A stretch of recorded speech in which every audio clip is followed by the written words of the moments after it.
Welcome to the Highlights from Ukraine podcast, your daily audio summary of the latest news reported in the Ukrainian media. This week we celebrate our 500th episode. Thank you for being with us. Those of you who support us on Patreon can already listen to a special episode we've recorded to mark the occasion. The episode is about the life of Ukrainians abroad. If you haven't subscribed to our Patreon, you can do so by following the link in the description to this episode. This way you will support the podcast. My name is Artem, and here is the news.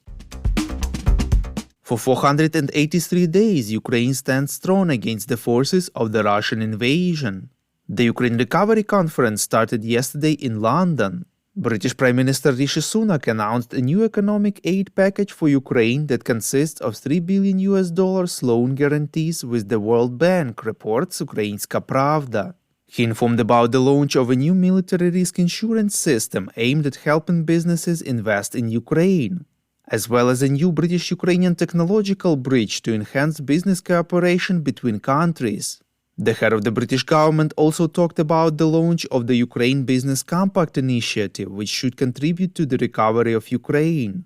According to Sunak, more than 400 companies from 38 countries have already joined the project.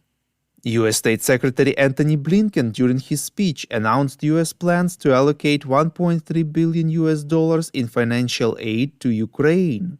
The funds will be directed to energy and infrastructure needs.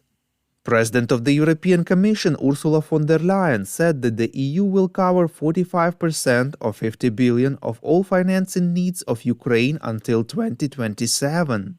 According to her, by 2027, the deficit in the Ukrainian financial system will amount to about 60 billion euros.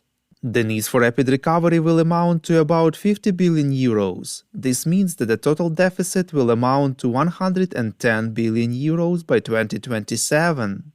The financing will be provided in the form of European grants, loans, as well as at the expense of previously frozen Russian assets. The European Bank for Reconstruction and Development and the government of Ukraine have agreed on 600 million euros in the form of loans and grants to support Ukraine's energy sector. In particular, 200 million euros will be allocated for Ukrenergo, 200 million for Naftogaz, and another 200 million for Ukrhydroenergo. At the same time, the European Investment Bank and Ukraine have signed a memorandum of understanding on cooperation in projects to restore Ukraine. The memorandum provides for the allocation of 840 million euros for the implementation of priority projects for the restoration of Ukraine's infrastructure in 2023.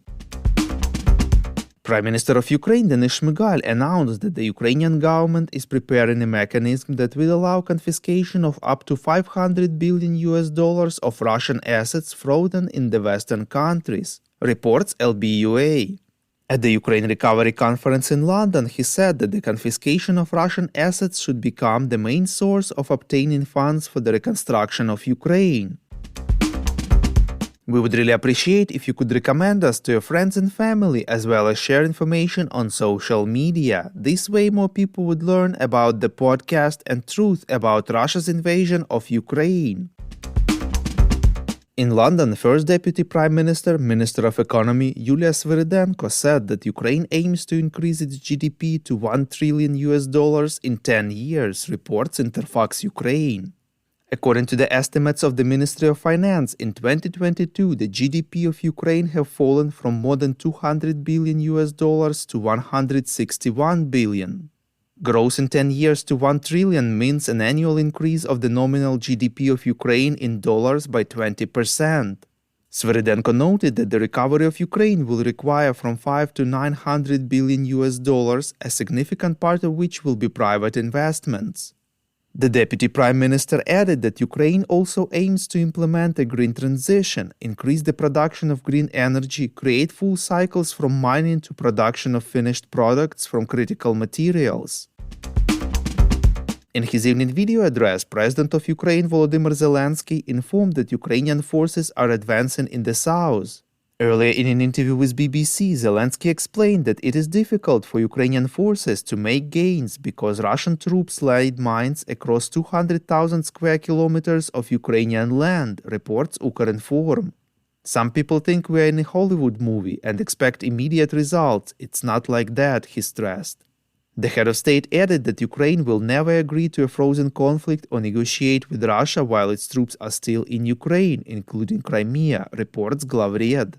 According to Zelenskyy, the negotiation process, if begun before the complete withdrawal of Russian troops from Ukrainian territory, would evolve into a frozen conflict and subsequently into a new major war in the future. Germany provided Ukraine with a new package of military aid, reports Union. The package includes high-precision guided munitions, thousands of artillery shells, 2 man-wheeled trucks with trailers, and 6 border patrol vehicles. In addition, Germany delivered an unspecified quantity of Patriot surface-to-air missile system rockets out of previously announced 64 allocated for Ukraine. UK Foreign Secretary James Cleverly stated that London will be very supportive if Ukraine is able to undergo a simplified NATO accession procedure, reports European Pravda. Cleverly assumed that the UK will support the suggestion that Ukraine will not have to complete the NATO membership action plan to become a member of the alliance.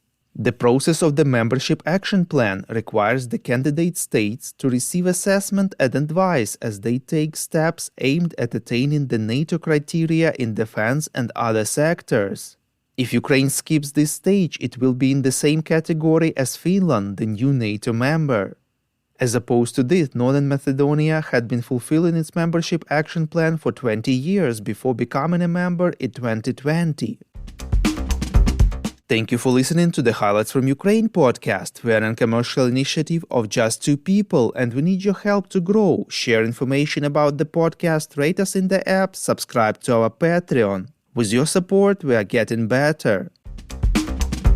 We call on you to demand from governments of your countries to impose the toughest sanctions possible on Russia and its citizens to stop their invasion of Ukraine.